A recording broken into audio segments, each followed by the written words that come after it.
Hello everyone and welcome to the new session of the lecture series, and today we'll be discussing the NCERT based multiple choice questions from the chapter Plant Growth and Development. So we have already discussed some of the MCQs in the previous lecture, and today we'll be discussing the rest of the multiple choice questions. So let's start with the first question. So here they are asking that during differentiation of the tertiary elements, cells, options are lose their protoplasm, develop very strong elastic lignocellulosic secondary cell walls. Option C is both A and B, and D is increase in the concentration of their protoplasm. Alright, so again they're talking about differentiation. So differentiation leads to what? Formation of mature cells. So suppose we have meristematic cells which are undifferentiated.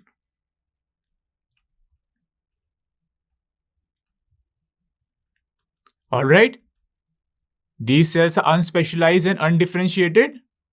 After differentiation, what happens? They become specialized. Or you can say they become mature cells which have specific functions. Alright, so what happens if we talk about tertiary elements? What happens? Either they can lose their protoplasm or they develop very strong elastic lignocellulosic secondary walls. Alright, so if we talk about xylem is a tertiary element. Xylem differentiated to xylem vessels, tracheids, xylem fiber, as well as xylem parenchyma. So what happens during xylem differentiation? The cells lose the protoplasm, and what happens? They develop secondary walls. Initially, during the meristematic phase, we have the primary walls, and then what happens during the elongation phase? New wall material is deposited. Alright, so what? So answer is option C, both A and B. Now coming to the next question, in which of the following process the cell lose their protoplasm to form tertiary elements? Again, this is a similar question, to the previous one. The options are de-differentiation, redifferentiation, differentiation, and plasticity. Alright, so again, let's talk about differentiation and de-differentiation. So, the unspecialized cells, they undergo differentiation.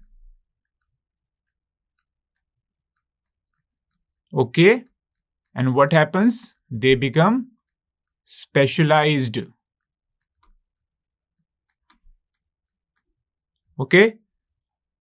And they have specific functions and characteristics. So then what happens? Sometimes they again, now here the specialized cell have lost the ability to divide.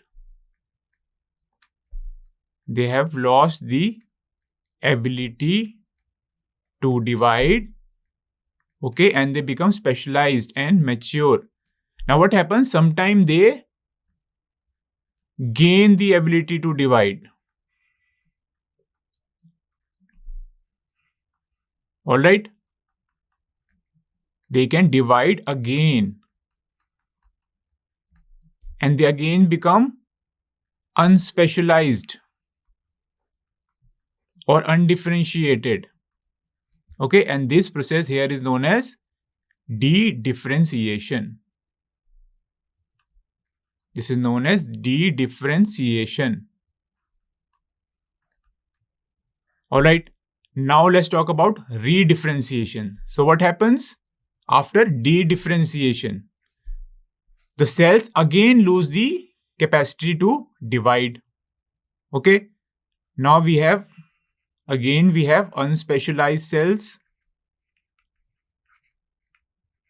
Okay. These cells again they lose the ability to divide.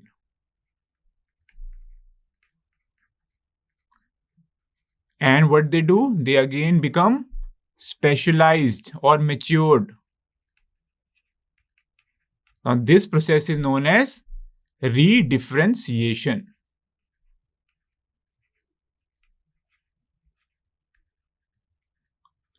Alright, this is known as redifferentiation. So, question is, in which of the following process the cell lose their protoplasm to form tertiary elements? So, when the cells become specialized, okay, when the cell becomes specialized, and when they become specialized after differentiation. Okay, so answer is option C, differentiation. Alright, and what is plasticity? Plasticity is the ability to mold. Okay, so and if we talk about biology, in biology, what does plasticity means? When the same organism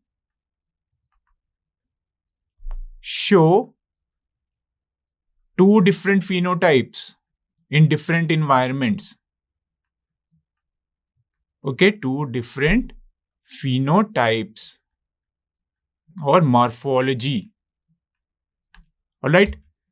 The next question is, example of a tissue that are formed by redifferentiation. Okay, options are secondary xylem, secondary phloem, cork cells, and all of these. Alright, so here they're talking about secondary. You can underline this. Secondary phloem, secondary xylem, and cork cells.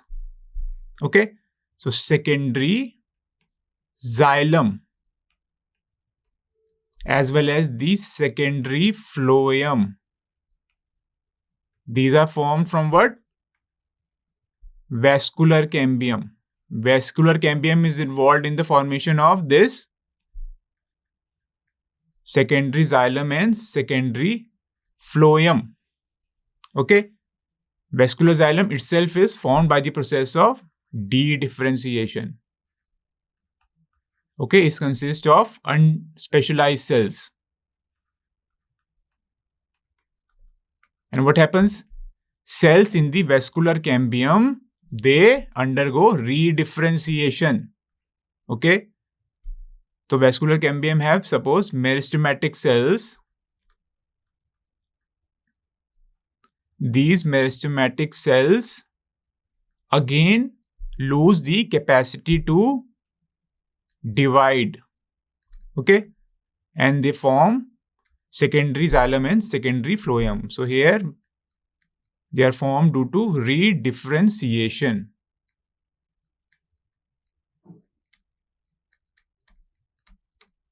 Okay, now if we talk about cork cells are produced by cork cambium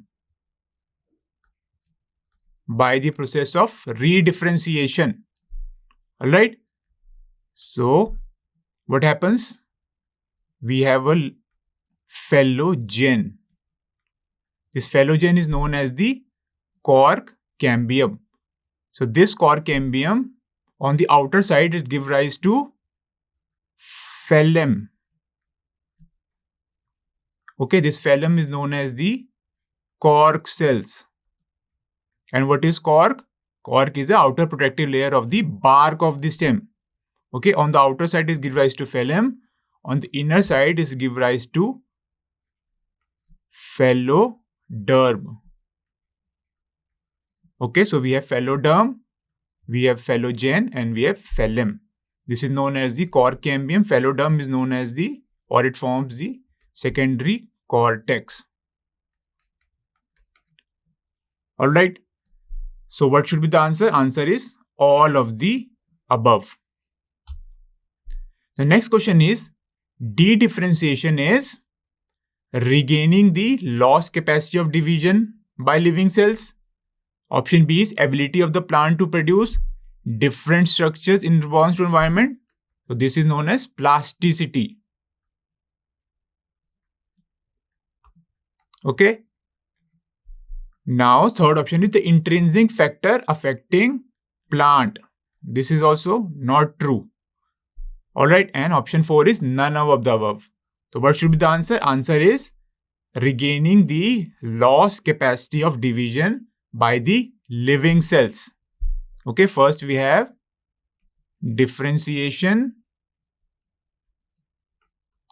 After differentiation, what happens?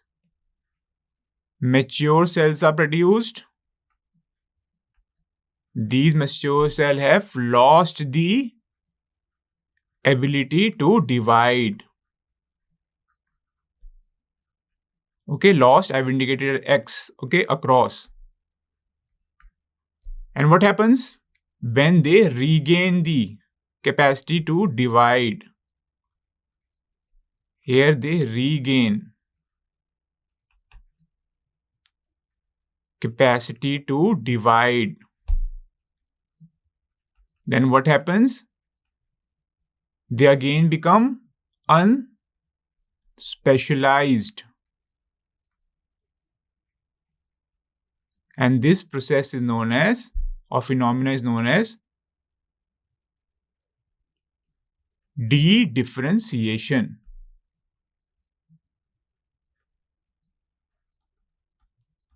Okay, when they regain the capacity to divide. So option A is the right answer. Now coming to the next question. So here they are asking the formation of interfascicular cambium in plant is due to, options are non-differentiation, redifferentiation, differentiation and de-differentiation. Okay, so interfascicular cambium. So, okay, why it is called interfascicular cambium? Because it is in between the vascular bundles. Okay, so this interfascicular cambium consists of unspecialized cells, meristematic cells, okay, which are formed due to de-differentiation. Alright, means they regain the capacity to divide. Regain the capacity to divide. Initially, okay, so they are formed from the mature cells. Early, the cells have matured due to differentiation, and due to de-differentiation of the matured cells, interfascicular cambium is formed. Okay, so answer is option D, de-differentiation. Now, next question is, which of the following is an example of plasticity? Alright, so let's talk about plasticity now. So plasticity, what it is? English meaning is ability to mold. Okay, and plasticity in biology means, okay, presence of two different structure, okay, on the plant due to different environment or due to the different phases of the life cycle. Okay, so formation of or occurrence of two phenotypes or different phenotypes, okay, in response to, first one is the environment,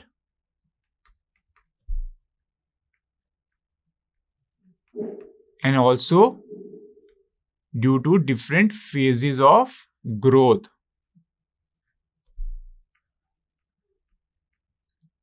Okay, so this is known as developmental plasticity. This is environmental plasticity due to environment. Okay, so here they are saying heterophily. Heterophily, what is heterophily? Okay, presence of two different kinds of leaves. Two kinds of leaves on a shoot is known as heterophily. Okay, so options are heterophily in cotton, coriander, and larkspur, heterophily in buttercup. Option C is bolting in beet and cabbage. So this is incorrect. Alright, this is not an example of plasticity. And option D is both A and B. Alright, let's again talk about bolting. Bolting is the increase of the internodal length, which is due to the gibberellic acid. Alright, so this is not true. Now, so what is the correct answer? Option D, both A and B. Heterophily in cotton, coriander, and larkspur, whereas heterophily in buttercup. Okay, so let's talk about heterophily in buttercup. In buttercup, what happens? Environmental heterophily is seen. Okay, so what happens here?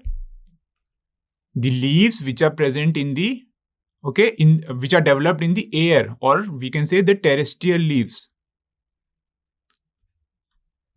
or we can say the leaves which are developed in air. They have different morphology than the leaves developed in the water. Okay, in aquatic conditions you can say, or you can say developed in water, or you can say the leaves which are floating. Alright, so these leaves are lobed and they are broad as well, whereas leaves developed in water are dissected. Okay, so as to prevent the assault of the water flow. Okay, and let's talk about the heterophily in cotton, coriander, and larkspur. So here what? Developmental heterophily is seen. Okay, in larkspur, developmental heterophily is seen. So what happens? The juvenile leaves, they have different morphology from the mature leaves. Okay, you can see this is known as developmental heterophily. Okay, different developmental stages are involved here. One is juvenile, one is mature. So the morphology of the leaf is different. Okay, here morphology of the leaf is different.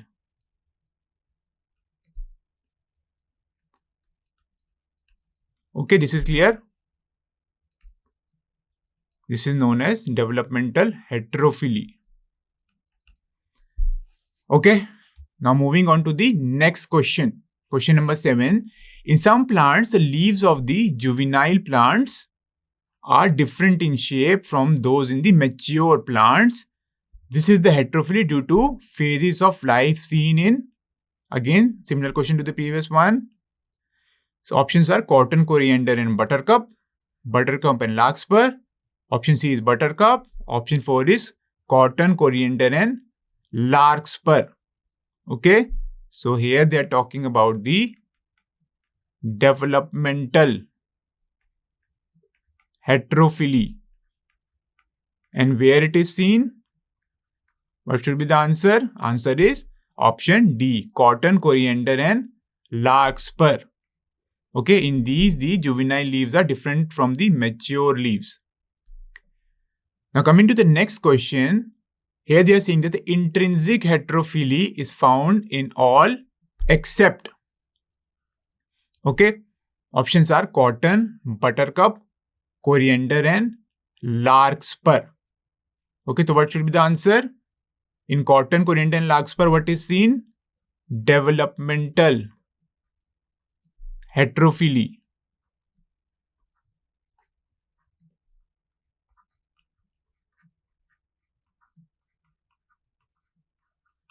And in buttercup, what is seen? Environmental heterophily.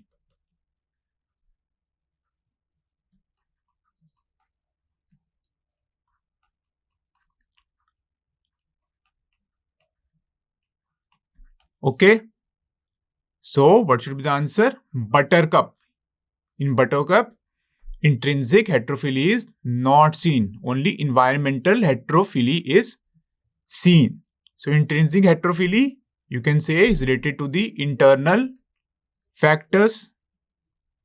Okay. Or there is a change in the developmental, okay, stages, or you can say at the genetic level, there is some changes.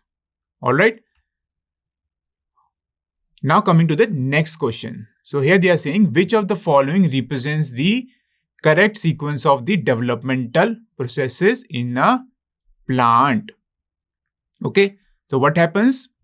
Initially we have the meristematic cells. Okay. So here they are talking about the development. And what is development? Development is the all the stages, okay, from the germination of the seed to the senescence. So if you talk about plant, all the stages from the germination to the senescence. Okay. All the stages from the germination of the seed to senescence. Alright, so what happens? We have the meristematic cells initially which are unspecialized. So these cells undergo differentiation. Okay, first they will undergo cell division. Okay. Okay, and what happens? Next phase should be elongation phase.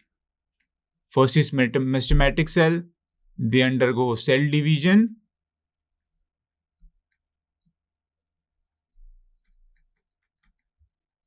All right.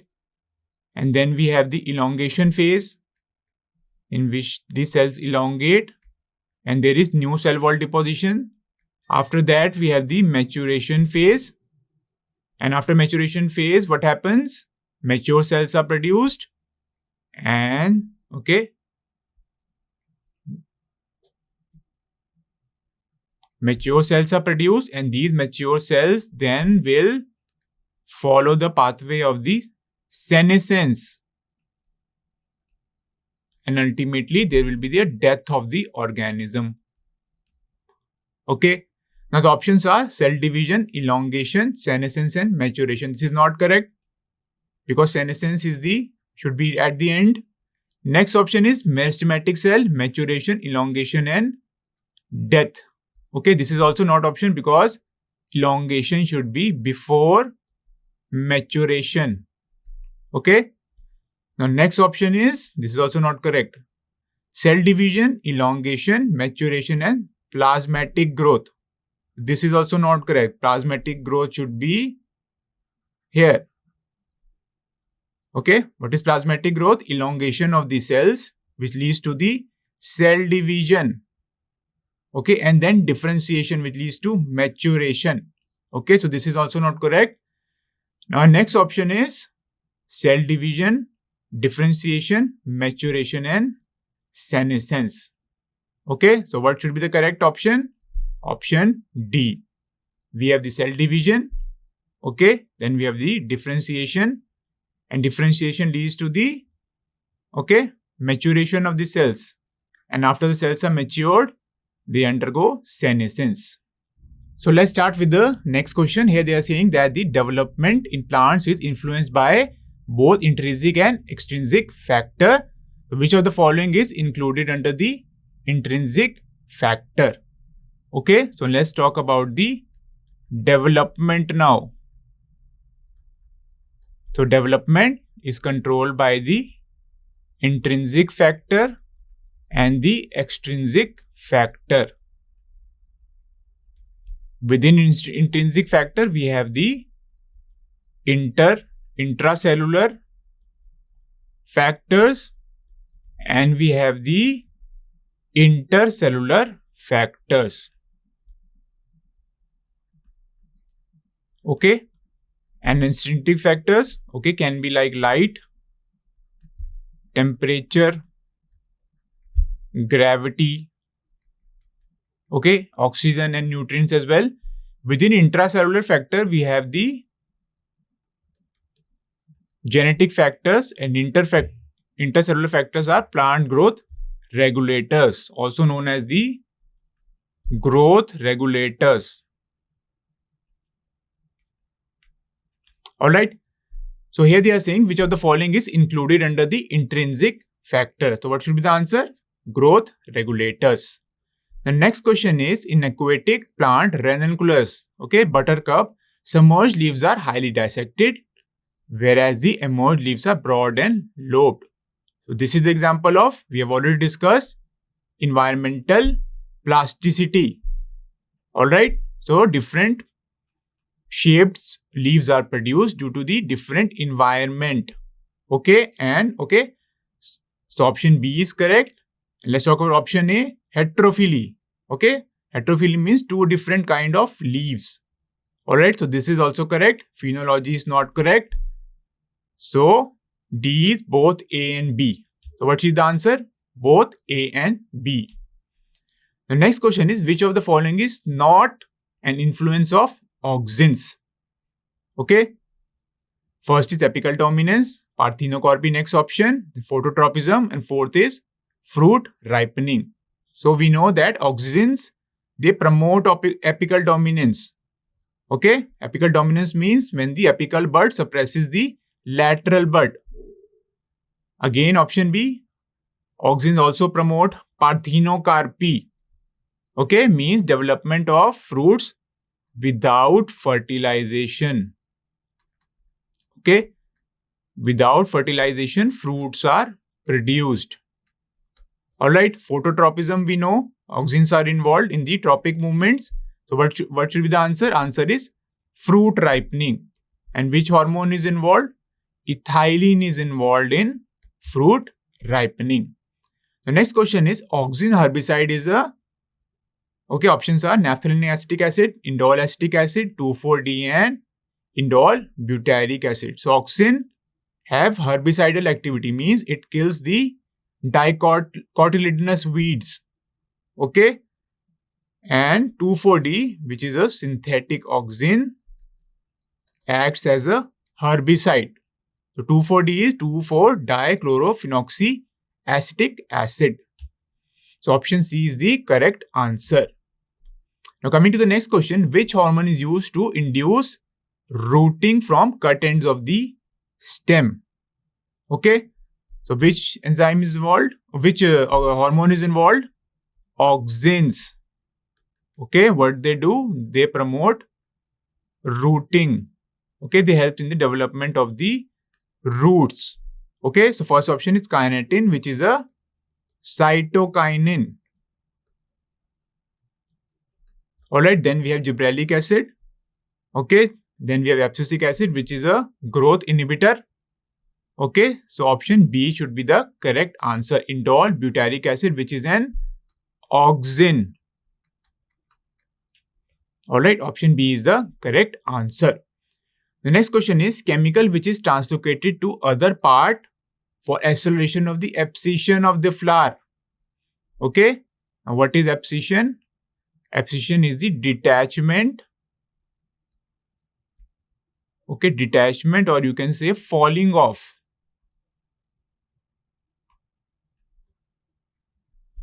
of the plant organs.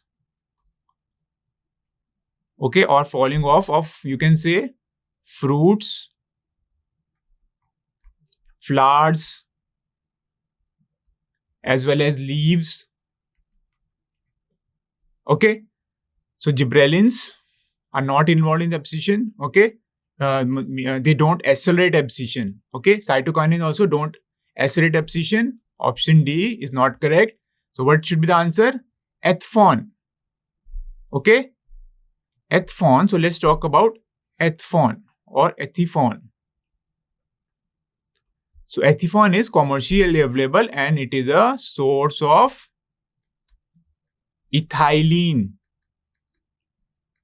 Okay, it is source of the ethylene, and what it does, it reaches the abscission layer, and it helps in the synthesis of the wall, some of the enzymes known as wall hydrolases. Okay, and these wall hydrolases, they degrade the abscission. Okay, so these wall hydrolases are present in the abscission layer. Okay, these are produced in the abscission layer or the abscission zone and help in the abscission or the falling off of the leaves. All right, so correct answer is option A, athphon. Okay, so this was the end of this lecture. Thank you very much for listening, and we will continue with the rest of the questions in the next session.